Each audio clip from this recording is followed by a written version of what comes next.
Hey everyone, Steven TheSalonGuy here, and today we're talking about a short hairstyle and how to style it.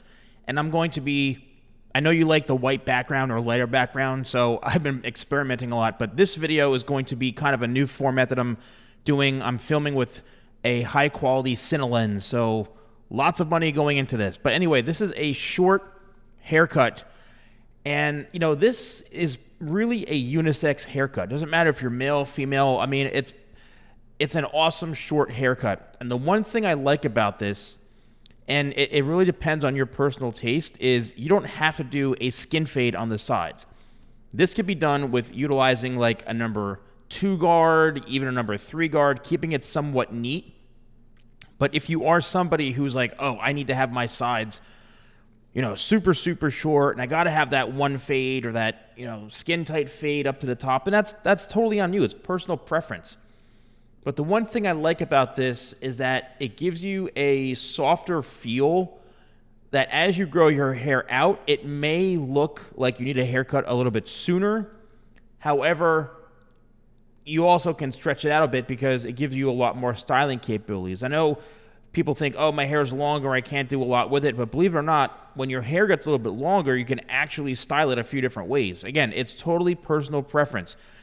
You can absolutely leave the hair on top this length, which is probably about 2 inches, no more than that. And you can do a number 1 fade into the top. Totally cool. It just make sure when you're going to get this haircut, you can take a screenshot of this. You can explain to the barber, like, hey, I want like a number 1 fade up into the top. I want to leave a little bit of hair in the corners. Because if you notice on this haircut, there is some hair in the corners. It's not like a number 1 guard is like shaved all the way up to like the corners or like temple area of your head, where it looks like you've got like nothing throughout half your head, and then all of a sudden there's a big, glob of hair on the top of your head, and it just looks really awkward. So make sure it is blended properly, and you can even tell him and show the barber or hairstylist where you want it to blend. You could see in this angle right here, the length starts in the corners where the graduation begins and the blending starts. So the lower you have that, the more natural it's going to look. Same thing with the back. You can have the back work up to where you want to have a little bit of that length right above the occipital bone in the back of your head. If your head's a bit more flat or rounded, you can have that adjusted depending on the professional, what they can do. And you can see what that does is it just gives you a more modern look instead of having that super, super short skin fade or buzz all the way up to the top. This graduation is something that's a bit softer and I think will go a little bit of a longer way. Now, when it comes to styling, as you can see, I'm literally just patting my hair down. That's the worst thing you can do when you're trying to style your hair. I've seen it a million times when I said finish giving a haircut and the client goes right in and starts patting it. No. If you want maximum volume, you want that texture, you need to actually lift and try to mess up your hair. And you can see what's happening when you try to mess your hair up by using the fingertips. Never use the palm of your hand unless you're trying to really mess up and create like a circular motion on your head. That's going to create a lot more texture, but use your fingertips. Never ever take your palm and pat your hair down. It's going to be your best styling tool, right? And then you can shape it in just like I'm doing. Now, another great thing is if you have hair that's kind of receding on the corners, look what I'm doing. I'm leaving that length in the corner, and I'm bringing it into, and you can see I just pulled it out, but you can see I'm working it into the top, so it camouflages those corners. This is an awesome hairstyle for somebody who is kind of, maybe their hair is a bit more receding throughout the corners. You can cover it up.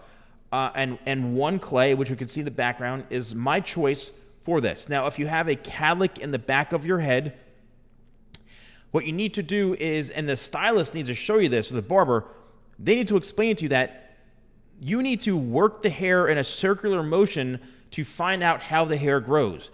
And you could see it looked like almost like a balding area, and then by me going in and working the hair the way it would, quote unquote, grow from the head, I'm actually creating a fuller look, and it's camouflaging, and it's getting the hair to lay a bit flatter. So it's all about manipulation. You have to manipulate the hair. So once again, One Clay is my product of choice. I have lots of clays from my crafted line you can use, or Clutch or Pregame, but One Clay, I'm really going in on all this. It's my new favorite product in my lineup, and it's a 3-in-1. So if you're looking for more of a, texturized, more of a creamy type gel look, then you work the product into your hands where you still see a decent amount of the product, which is going to be white in your hands, and then you work it in, and it's got a very pliable, kind of almost creamy wax texture. Amazing for this type of look. And then if you want more of a matte finish, you work it all the way into your hands to where your hands kind of warm up a bit, and you see no product whatsoever. So I'm putting the finishing touches on, and this is a great haircut. And also, it's really about how you style it. So I hope you got some value from this and some education. If you want to purchase One Clay, you can use code YouTube20 at shop.thesalonguy.com for 20% off. Let me know if you enjoyed this video in this format. Thanks for watching, and I'll see you soon.